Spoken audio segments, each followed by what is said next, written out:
Welkom bij de podcast Expat to Repat, je weer thuis voelen in Nederland, waarin ik, Mirjam de Bakker, jou aan de hand van mijn eigen ervaringen en de verhalen van andere repats meeneem in hoe het is om weer terug te verhuizen naar je thuisland. Zodat jouw terug naar Nederland reis sneller en fijner verloopt dan de mijne.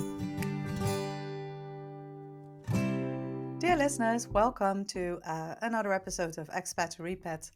Feeling at home in the Netherlands, whether you're new to this country, whether you're thinking of moving. Today we're going to do a version in English. Today in the podcast, I'm very happy to welcome Mymza. Mymza Wever is a coach and trainer focusing in emotional intelligence and transitions. And she works mainly with expats and internationals. Now, the reason I have Mymza in the podcast today will be clear in a few moments, but it's because she's not your typical repat or expat, which makes her very, very interesting. So first of all, welcome in the podcast, Mymza. Thank you, Mirjam. Dankjewel, Mirjam. It's good to be here. Thank you for this space you offer. I've listened to your podcast a couple of times and I had a couple of laughs and noddings like, oh yeah, I get that. Yeah. A lot of like, oh yeah. Like aha moments. Well, I had the one, I could totally be there coming to the Netherlands as a child every vacation and running to the HEMA and having a HEMA worst. Yeah. And having Why do we do that? I don't know, but I loved it. I really looked forward to it. And then it was feeling at home or having a stroopwafel, feeling at, the Dutch grounds and touching ground. So I loved it. So thank you for having me. Yeah, I'm really happy that you're here, that we managed to find a time and place where we both had some time to actually record this podcast. Yes. Yeah, you know what? With the HEMA, it's the funny thing is, it's the first and only like Dutch brand everyone talks about when we live abroad. But here in the Netherlands, I rarely go to the HEMA. It's not something I do every single day, but it's the one thing when you're abroad, then you suddenly like, I crave something typical Dutch. And that's when you talk about the HEMA. So it's a very interesting concept, right? Exactly. Yes. Well, I still go to the HEMA, so I hope it's there. And but I don't eat the hammerwurst anymore for health reasons and just making sure I maintain myself. But yeah, it's that way. Yeah. No, I understand. So let's dive a little bit into your story to explain, I guess, to give some context to, why I think you're a special type of expat, repat, local, international, all wrapped up in one. So will you take us back to, well, the very beginning? Tell us a little bit about yourself. Sure. I begin with my roots. It makes it clear for people because when people see me, they're puzzled. Okay, you're Dutch, but how Dutch? Where is it? So it gives context to people, and also because I'm very proud of where I come from. My dad was half Dutch, half Indonesian. And he went in his adult young years, went as a volunteer to Bolivia and met my mom in Bolivia. And they got married, moved to the Netherlands, and my sister and I were born. Years later, we moved to Kenya for my dad's job, and there was my brother born. So we're 3 siblings. Okay. And so, yes, we've traveled a lot for my dad's work, but we also stayed a lot. My parents tried to stay in Bolivia to have a base. So every time my dad would have a chance to extend his contract in Bolivia, he would do that. And we went also back and forth in Netherlands and Bolivia. Yeah, so that's a lot of cultures, and I think it's a beautiful mix, very unique. Were you raised in one culture? Like when you were in Bolivia, was the emphasis on one culture, on one language, or were you raised by a trilingual? I wish. My dad didn't speak his language anymore. He moved. He came to the Netherlands very very young, so his mother tongue was Dutch. Because we lived in Bolivia, and my father spoke perfect Spanish. We spoke Spanish at home. So it was only one language. About the culture, I think it was mixed. We got the Dutch and the Bolivian culture because of the context we were in. The Bolivian culture, Spanish, it was more on the foreground. And about the Indonesian culture, it was in the food. My dad could cook very well Indonesian food. So that's how we got the Indonesian part. When I learned a little bit more about the story and the history about how Indonesia, the relationships with the Dutch and so forth, where I understood why a lot of people don't speak about it. So why I didn't grow up with that part. I like to believe that my dad sort of said, okay, that's not, I'm not going to go into the negative, I'm going to move forward. And that it just gives us a lot of space and emotional space in that aspect. And he still gave it to you through his food. He still, Absolutely, yeah. yes. I So mean, his love and passion for the food, he gave us that culture yeah, part, but the hardships, he left it at where he was. So it didn't go move on to us. I believe in the generational passing on of good things and also the hardships from one generation to another. And in my case, I'd like to say I don't feel any of that. You grow up with it somehow. It's there. Uh, so I'm happy I learned later on as an adult about these things. yeah. But he never talked about those things himself. No, no, that's a common theme, Yeah, I yeah. think. And I didn't Yeah, know until I heard from other people, and that was yeah, actually also nice to give him to see him in that part. Yeah, as a yeah, person, as a child, probably. yeah, So it humanized him more for me, and not just dad who does this or that and is your hero or makes mistakes, all these things. So yeah. yeah, and so that's how we grew up, and we went back and forth. Our average time in one place was 3 years, either a city in the same country or another country. So I lived in about 12 cities in my life between Bolivia, the Netherlands, Kenya, and I was shortly in the UK myself. And that formed who I am. And I thought that was normal. So I Yeah, I get that. repatriated a couple of times to the Netherlands as a Yeah. child and then as a grown woman. So that was also interesting. Oh yes, you're definitely a third culture kid. Yeah. Most Yes. definitely. Yeah. No, Yeah. I recognize the feeling of it's normal. How is because for me it's always a nice topic to hear from other third culture kids. Do you have roots? Because myself, somebody else gave me a very nice description the other day. I'm like a water plant. So I do have roots, but they're tiny. They're quite long. You can like plant me anywhere and I'll grow quite quickly. But you Yeah. can also take me out real fast. I don't have very thick, strong roots and I don't need them. I don't need to be grounded that deeply. So how is that for Yeah. you? Oh, I love this question. Never thought of it, but now if I look at myself where I'm standing now, where I am, the choices I made, I would say the roots are growing, are taking the space to just take the space because I can relate to what you say. I think that was until my um, 30s that the roots were short and probably resilient, and wherever you would put me, actually I would actually have this crave of, okay, what's next, where am I going next, what's the next adventure. I couldn't go anywhere. I had no partnership. I didn't have my partner back then. I was single, no kids, no real responsibilities, life responsibilities and attachment, only myself. And that makes being an international or an expat or a repat so much easier because the decisions you make only impact yourself. Yeah, and you can just uproot or move, Up, yeah, exactly. and on a whim, just because you feel like it. Yes, and the Yeah, world is your playground. So then I had that what you say. The roots were there, and always looking for these new adventures and new cultures. experiences, and maybe to develop my career or develop myself personally.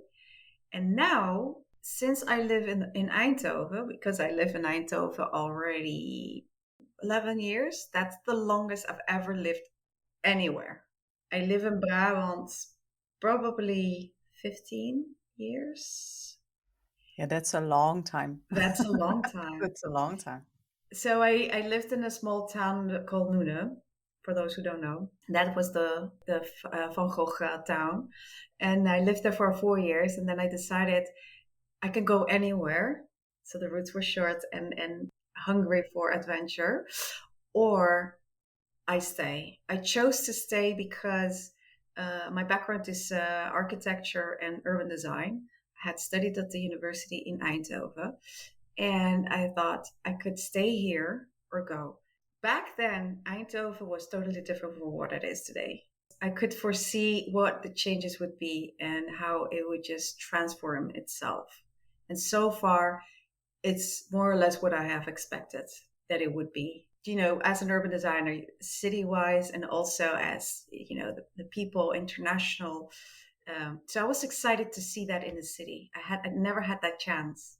So my love for cities made me choose, oh, I want to see that. I want to have that adventure in the one place I'm still in. So I chose for Eindhoven. So it was a conscious choice, It was a actually, right very then and conscious there, choice. to Yeah. see, how rooted can I really get here? Yeah. Yeah. Yes. And for me, it was I had international friends and a few Dutch friends, but having an international network, it changes. You know this. It changes constantly. There are people coming and people going, and you're going yourself. So Yeah. it's very dynamic. It was the first time I realized that it also becomes lonely when you're staying. Not only when you come to a new place, you get lonely because you need to start, but when But you stay before, because yourself. sorry that I interrupt you, but before we continue, because this is a very interesting thing, but we skipped a huge part of your So journey, and I think there's a little bit that we need to explore before we can go dive into this one, because I think it's important for context. Because you grew up in Bolivia, Netherlands, Kenya, different going back and places. forth. You grew up speaking Spanish. Yeah, Um, no Dutch. no, exactly. That was my point. No Dutch. Yet at one point, you decided to study in Eindhoven. Yeah, So you came here, but you did not speak Dutch. You were half Dutch. So, in a way, you understood the culture, but then you were half Dutch. So, parts of it were definitely not in your DNA. So, take us back to that time when you first landed in Eindhoven, because I think that is pivotal in a lot of choices you made at yeah, that point. definitely. Well, I hadn't decided already to study in Eindhoven. My goal was to live for a couple of years in the Netherlands, learn the language, because I Yeah. didn't speak it back then. I could speak it a little bit as a child, but I never kept it. I decided to stay a couple of years, learn the language. That was my aim. I will learn the language no matter what. And I was going to move forward to the UK and study there. So when I renewed my passport myself, I went to the embassy in Bolivia, the Dutch embassy in Bolivia, asked for the form, looked at it. It was in Dutch, and I said, "Do you happen to have this in English or Spanish?" And this this That's weird, gentleman right? looked at me Yeah. with huge eyes, and he looks at me, he's like, "For real, are you asking you as a Dutch to have a form in another language?" It's like, okay, I see your point. So that was the first confrontation of, okay, this is, I need to do this for Yeah. myself. I decided to move back to Europe. That was my dream, and my dream was also to learn the language. I only have the Dutch. I should know that. I should know the language. I want this. So I came here. I was 29. Decided to leave everything. It was the first time I would travel and move away from home alone across the ocean. We had traveled a lot, so I thought, easy peasy, I've got this. And I did. Only I was so naive to think, I have to do all the challenges on my own. what I said, being on your own is, I had only the responsibility of my own, so it was easier, but I had to look out and see where the solutions were also on You my have to own. create a life, and you can't do that on your Yeah, alone. yeah, Yeah. no. So I did have a small network, people who had come here to study or who I friends from my parents. So there was a thing, but there was a network, and that's so huge for anyone moving back or moving somewhere to have at least a start of a network. Um, I'm going to check. I'm going to check with your question. How did that go? So that's how it went. I was 29. My dream was to get a master in my area, architecture or urban design, and the crisis came in 2008. Oh, I remember that. Yes, absolutely. We were So there in. was no work for architects, Yeah. everything. So my plan to moving to the UK, that's how I actually lived in the UK for a couple of months, had to be turned back, had to be redesigned. And so I said, okay, I can stay in the UK in a crisis. I don't know where it's going. And I do have some savings, but it's probably not enough. Or I can go to what has been home, the Netherlands, for a year and a half. I already know a little bit of the system. So the logical thing was to come back. Yeah. And that made it illogical. It felt good to come back home. And also, a side note, I never had a backup plan to, if things didn't work out in the Netherlands, I will go back to where my family and friends are in Bolivia. That was No. not an option. No. It was time to spread your wings and make it on your own. Yes, and and Yeah. and I felt like this was my place. I don't know why, but when I came here, I realized, and maybe I'm moving too fast, or so you let me know, that where was my culture? When I lived in Bolivia, I always felt like a foreign, even though that's the where I did most of my growing up. And when I came to the Netherlands, even though I wasn't seen as Dutch, I didn't mind that. Okay. Whereas in Bolivia, it kind of hurts. I live here, I speak the language, um, I know everything. Still, I was seen as a foreign. And here I felt like, okay, I can be direct, I can be honest, I can say things bluntly. I don't have to go in the Latin way, a little bit around here, or you don't say no there. So there's Maybe we'll definitely see. Dutch in your DNA. Oh yeah. I always say I got more Dutchified in the year. So when I would go back in my first vacations back to my family, they would say, "Oh, you've changed so much. You can't say things like that here. You can't say it so bluntly." It's like, okay, okay, So I had to put my Bolivian or my Latin American filter on, and I found it so tough because even though I understand it, even though I know the nuances, it wasn't my It's not code. your It natural wasn't my habitat anymore. identity anymore. No, No. no. So I felt comfortable where what I had discovered and with whom I had discovered in the Netherlands. Yeah, that's a very valuable insight to have, that you actually identify. Sometimes you just identify more with one culture than with the other. Yeah. Um, Yes. yeah. And I had in my mind it was like, well, how could it be? I've spent the most time in one culture.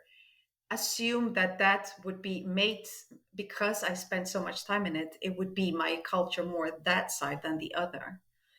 And I had spent so little time. It was only visits, and one time we lived for 2 years in the Netherlands, and it was a piece of me was coming back home. Yeah, because I it still resonates had to with you. build it, Yeah. Yeah. but a piece of me was coming back home.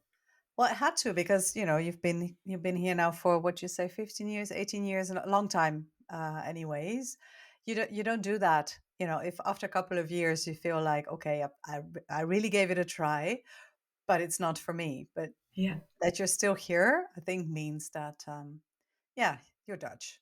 Yeah, Yeah, own yeah. up to it. And going back to your sir about the roots and how Mm. geworteld zijn ze. I don't know how to say this in English. Oh, how rooted. rooted Yeah, are they? yeah.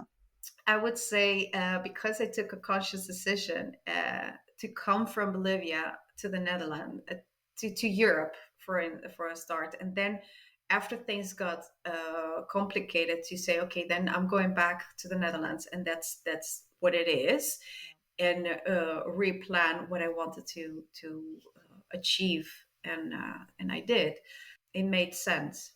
So, how did you go about learning the language? Hmm. It was very lonely the 6 months, the first 6 months, and I will tell you why. Because decided not to become friends with Spanish speaking expats or internationals, people in. I first lived in The Hague and then in Amsterdam in my first stage. So it's very international there, but I decided not to speak Spanish because I knew I will start in a bubble of the Spanish speaking and become very comfortable and lazy and not learn the language. So that was one thing. Strict, very strict with myself. The other one was I pretended I didn't speak English. I could speak I could speak a little bit of Dutch, but it wasn't like a full conversation. I could say, where's the next stop? Where can I find this? These kind of things. And then people would just start, and my pronunciation was fine. So people would just assume, oh, well, you're just Dutch. And then they would continue. And it's like, oh man, but just keep going. So I just like market, bus, all these places, I would pretend I don't speak English. If I would go to the bank back then you could still go to the bank and open a bank account. Oh God, Um, yeah, I would say, I speak English. I won't do these official things in a language I'm not fluent good at, in. No. and so I didn't do that. So I gave myself a couple of rules, and with my roommates and their friends, my new friends, I would speak English. So I allowed myself to have at least, because otherwise it was very lonely, and I was going to say um, you did not make it easy for yourself. no, No. no, but it really set me for success for what I wanted, and that was learn the language. I was back then harsh. I don't think that anymore at all. But at that point, I felt embarrassed. I was Dutch and I didn't speak it.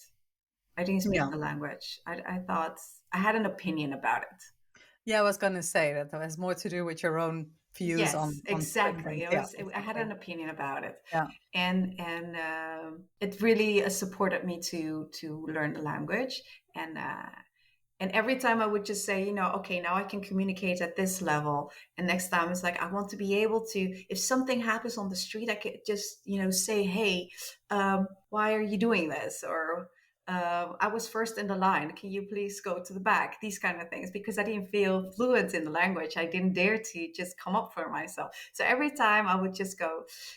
So in a relationship, I would say, okay, next time I want to be able to express my emotions and dreams in the language. So every time I would just set this intention, and then it would come in a year or two. Yeah, that's actually pretty amazing. Thank you. And you managed because we met at the International Bites and Business Dinner in Eindhoven, and it took me a while to realize that you're Dutch, but that you weren't, speaking Dutch from birth, so to say. So Thank you. somebody who meets you now, there's not a clue that you're not Dutch. I mean, your pronunciation, everything is like full on Dutch. There's no hesitation, no accent, no nothing. So I think that's wonderful.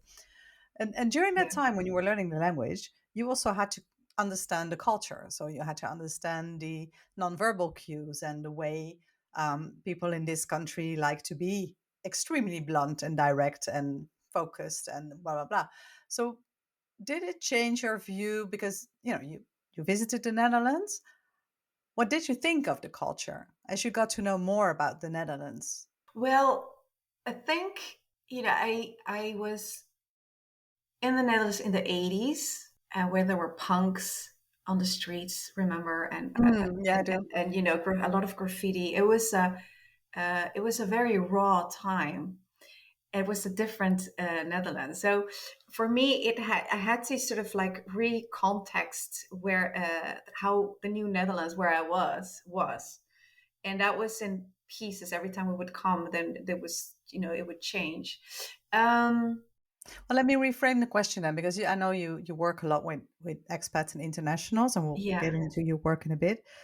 Um, so you understand for them how it is to be in this country and to sometimes get a few shocks here and there yeah. uh, in the way. So, what is the like if you take Bolivia for example? What is the biggest difference in culture between the two? Okay, as what comes to mind, for instance, in Bolivia, you can, in my opinion, I don't want to generalize this. In my opinion, you get to know one also through who they know and which family they come from. So there's also a lot of career orientation, but the family, which family are you from? It also says a lot of who you are. So the last name is it gives already a lot of information about the person. When I came here, it was not much, at least not the way I saw it, because maybe if I would know more people, more cultural things, I would have a more sense of these nuances. But for me, what stood out, it was what is the level or the degree of education you have that would define a person more than where they come from or where what their last name is. So in Bolivia, you do a lot. It's like what everything you do will affect you and your family and your name. Yeah. Okay. Yeah. And again, in my opinion, and this probably has also changed in the past 18 years that I have been away. And in the Netherlands, it's what do you know how do you make sort of like a name for yourself and your career and your achievements? That's what I felt. That was the difference. What I felt. So what I remember doing to reassure myself, I would say what my career was. So I really put my identity and I hanged it from, I'm an architect. So I would sort of gain respect from people, or they would be interested. So I noticed this difference that if Yeah. people knew what level of education I had achieved, then They there can was place you. something They know, different. yeah, you know how to view you. The good thing is, I think, for somebody who's listening now, who is not living in the Netherlands yet, but who is thinking about moving here, it means that in this country, you will be judged on your own person. You will not be Yeah, judged on who your family is or which sometimes, huh? But if you come from a different country, it's also an opportunity to just present yourself the way you want to be seen. You can actually put on that identity that suits you because it will not affect your family directly because they're not here. that's I think if when coming back and also when you're going somewhere as an expat or as an you decide to move to another country, that's what happens. Definitely, you can sort of reinvent yourself, and for me, it was liberating to, not because it was restraining, but it gave me space to go and create that, which I had been doing as a child. Every time we moved, I had this opportunity to recreate something or Yeah, discover something, and it has its advantages and disadvantages or painful moments, because you also lose friends and contacts and friendships, but it also gives opportunity to learn new things. So for those moving, yes, you definitely get the opportunity to show up in the way you want to show up, yeah, and highlight what you want to highlight. I would say though is do highlight that uh, because you're proud of it and not afraid mm, how people will see you. You're trying to prove something, and that's what I did. I was trying to prove something. I was trying to say, yes, I'm valuable for your company, or I'm valuable for this because I've done these degrees or this kind of thing. And I would also notice, that's if I would say, yeah, I studied at a technical university. Oh, so it's sort of like a surprise. Oh, okay. So I guess then you're the real thing, kind of. yeah, That's what I would read in it. Maybe I'm assuming, but I thought, oh, okay. So if I say this, then I would, go about yeah, this. If I say yeah. this, then I present more value to whatever the moment required. Yeah, no, I can see that, that also comes with its own traps. in a way, because nice little bridge. Today, you are not an architect. You actually reinvented yourself Yeah. while living here. So, can you take us into that transition? A starting point would be that, I was trying to prove something, and I was trying to value myself based on what I had done, which degrees I had achieved.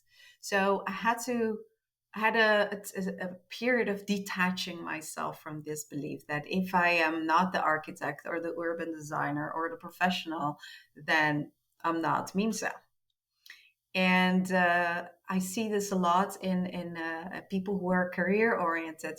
That's what defines us, and in a sense, it's beautiful because it gives purpose. But for me, I felt empty if that wasn't there. So Hmm. because of the crisis, I wasn't able to find a job for whichever reason, but it gave me the opportunity to rediscover, okay, if that's not it, what then? What is it? Yeah. And it's not my whole value. I can reinvent it and I had to regain my value. So I did, and it was a transition of years. I worked in the event branch. I had so much fun. It was a dream when I was in my teen years to work in a hotel management branch. So somehow that dream also came true, and I realized next time, oh, actually, I'm doing what I some at some point thought, that would be fun. So I got to do that. Enjoyed my colleagues, my work, the people I work with, and then I started something every 3 years. So this pattern is there. There has to be a change. But then I realized, okay, I can't be moving every 3 years and start over.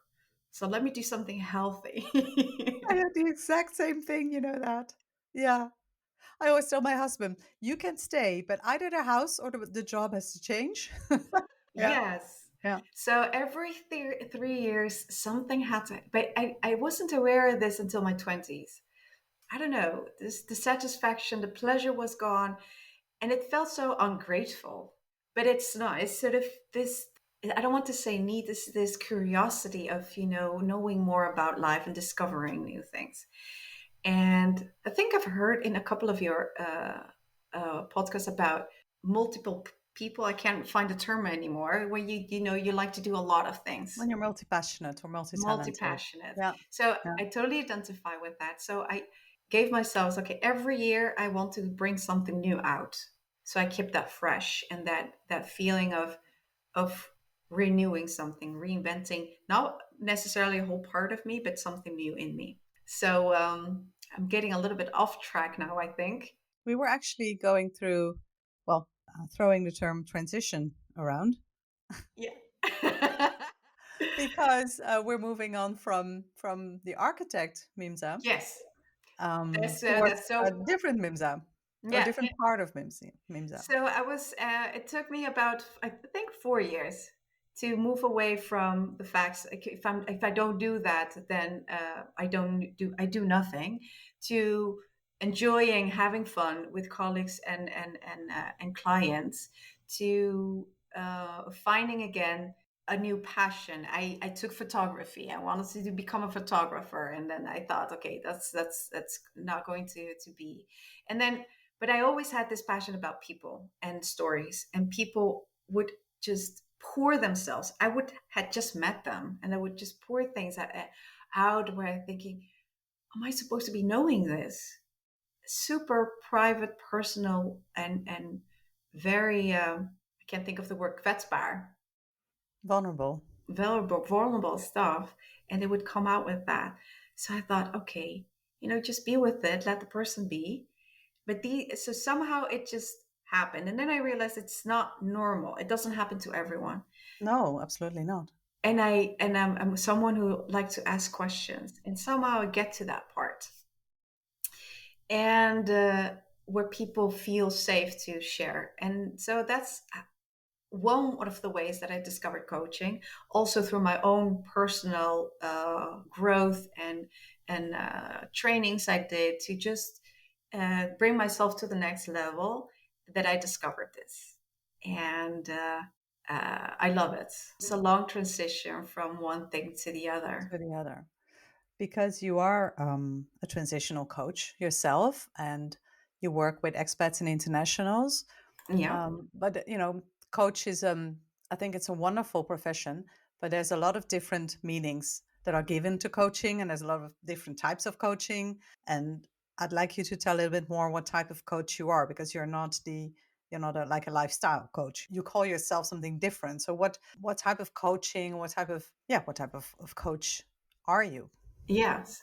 Thank you for that question. And I agree, there are so many shades of coaches and coaching. I would say the primary thing is I focus on emotional intelligence. Is to be there with the person who's exploring their own emotions and challenges. Like I said, people would just pour out and say things, then it's just letting it be and feeling. And emotional intelligence is letting yourself feel what there is, and be no judgment, no escaping or fast forwarding, but also not lingering. That's also emotional intelligence. Some people tend to linger. So one of the things is emotional intelligence, and where I develop myself also on. I can't say it's something that comes naturally, but I know I grow and I keep growing as a person, as a woman, and as a coach in that area, and it's one of my passions. The life I have led as a child, like you said, I'm a third culture child. I know the challenges as a child to move around, and I've seen the challenges for my parents. So I know what it does to parents also, and the differences there can be. Both my parents were from different cultures, so we were in different cultures. Uh, and they had to come together in their own cultures, and they had never been around, only my father once, and that was it. So the whole lifestyle, or the whole way of living, was also a first for them. No. So they had to get to know each other themselves. So it's asks a lot of a So person. many layers So in a many layers. relationship other than, yeah, the Exactly. normal ones. So to go back to your question, what kind of coach am I? I work, because my life experience is there. I work with international and expats. I see a difference between one and the other. The circumstances in which you come are different. Also, I hadn't had a repat yet as a client, but I know what it feels to be going around and coming back. But I know also that every single experience is completely different from the other. So what I've lived is not the blueprint for someone else. So No, but I'm curious. yeah, but I do think it's very important, and that's also why you're in a podcast. When you move to the Netherlands, whether you're Dutch and you have been an expat and you come back, or whether you are married to a Dutch person and together for Yeah. different cultures you come and live here, or whether you're an international and you're here for a period of time, if you find yourself struggling and you decide you want to talk to someone, to a coach, to get through that, and to come, learn about yourself and grow and everything that comes with it, it's very important that you find a coach that you're comfortable with, but also someone who has lived that, who knows what you're talking about. Because there are amazing Dutch coaches, but if they've only lived in Holland and if they've never lived abroad, or if they're not married to someone from a different culture, a lot of the things that come with that, the emotional challenges, let's Yeah. say, they have no idea. Yeah, exactly. So I think it's very important for people to know that there are coaches like yourself that will understand that fundamental part of the different cultures and the moving around. Yeah, I agree. So yes, I can deal with career aspects, purpose, life purpose. That's something that comes a lot there, and grief. We underestimate the amount of grief there can be, and it doesn't necessarily only mean if somebody passes away, someone dear passes away in distance. Just the fact that you left your home is you're grieving, and so this is a topic that is very dear to me, and I handle it with a lot of care. Also, I lost my father, but he was in the Netherlands. But my sister was abroad. So, it brings so many uh, things, so many layers into the whole family system, and where you're at, and how you can support yourself and your family and deal with the situation. And it was a beautiful process for us. Hmm.